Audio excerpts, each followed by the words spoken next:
Hello, this is Victor, and in the next video I want to explain you in the weekly painting of this week. Instead of doing a weekly, I will explain how I use a material to do this texture, as you can see here on the base of this piece of terrain. To do this, I'm using this material here. This is used to glue this polyespan or polyester on the walls. Here you see is adhesive filler for fixing polystyrene or polyurethane decoupler molding. So this is used to fix moldings on the walls or on the ceiling. But what is good is that have a very thick texture and is helping you to give texture. So one way to work with that is I will take some water too. So I wet my brush with water and I will take some.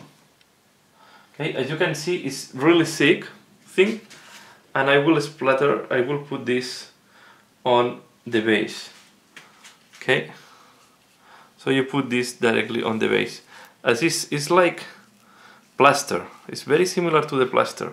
You can take water, and then with the water, you smooth it down if you want it. What I want to do is give texture and break the uniformity of this piece of pressed wood, because I consider that the terrain should have irregularities and should have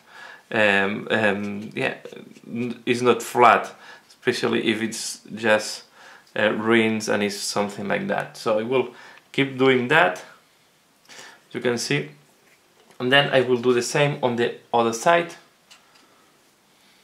You see, it's very thick. You have to be careful when you go close to the building or to the terrain that you don't put too much next to the terrain. And this will work also very well if you want to do matte effects, if you want to simulate mud. So yeah, this is how it works. I take water. Water will make softer and make the brushes and the brush strokes less visible, and it's helping also to spread this all over. But you want to be thick, because what you want to create is texture, and it's good if you have, for example, some parts where it's really thick. You can take more. Okay, you can make some parts really thick and some other parts less thick, and you can even give some parts like that. Once we put the sun on top, this will be less visible. So now, yeah, I will consider that this is okay. Up to now, I will go here a little bit closer to this thing. So the next step that I will do, I will clean a little bit the brush. This doesn't matter. I will take some sand. This is I will put my bin just below. If you can focus here, I know that the bin is not very nice to see, but what I will do is I will put sand over the place. It's better if you can do this outdoors, and the sand, we have to be patient. This is beach sand. This is why I have some shells. So sorry that it's not the best way to do it. Normally I try to do this outside, but yeah, it's quite late and cold outside. So and this should be okay, because now once this dries, this will get glued on the base, and it will work. And I like this more than PVA, because if you look to the first, once it's painted, this will look like this. It will look like rough with texture, you see, and I think it's looking more natural than just PVA. So here you have another example with the rust. You see, especially here, there is more texture. This was very flat. Here I didn't put a lot of sand. So this is what we are going to do here. Then, if you're working with small bases, of course you cannot use this big brush. If you work now with something that is like this small base, and I take this out, sorry, I will use this type of tool. Okay, then what I will do is I will take some and I will put on the base. And here you have to be careful not to bow on top of the miniature. So and this will help also to give more irregularities and making more interesting maybe than just PVA. This is another way to use it. So you put it there. You can even make like mud on the here. We'll put some, for example, put a little bit here.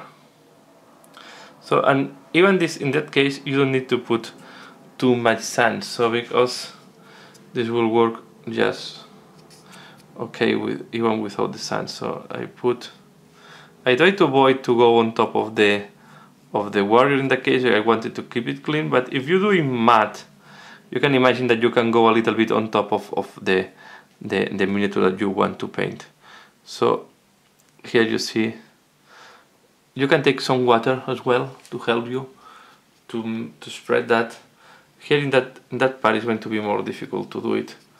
So I will take a bunch of this and just go there and try to spread it as much as possible.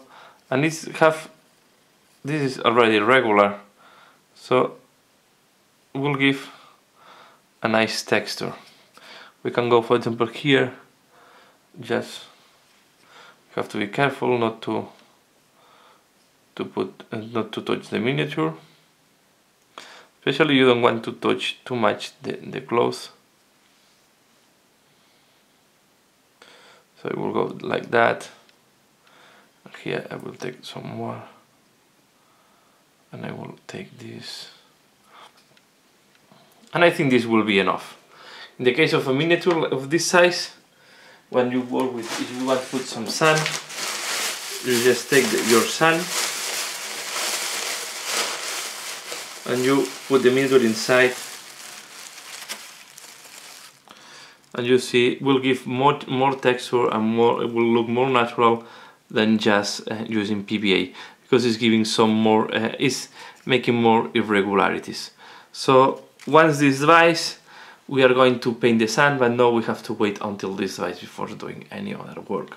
So this is what I want to share today with you. So this is a substitute of the PVA, and this, I paid for this bucket €3. So €3, 3.5 euros. So it's quite cheap, quite affordable. I did all the display board that you have seen before using this technique. I was very happy, so pleased that I wanted to repeat it in a small size. So yeah, the name of the product is DecoFlair. I guess there are some other brands, and it's adhesive for fixing polystyrene or polyethylene moldures for ceiling and for wall decoration. So I hope you find this interesting, useful. Please leave your comment below, let me know what do you think. Thanks a lot for watching, and see you again later. Bye.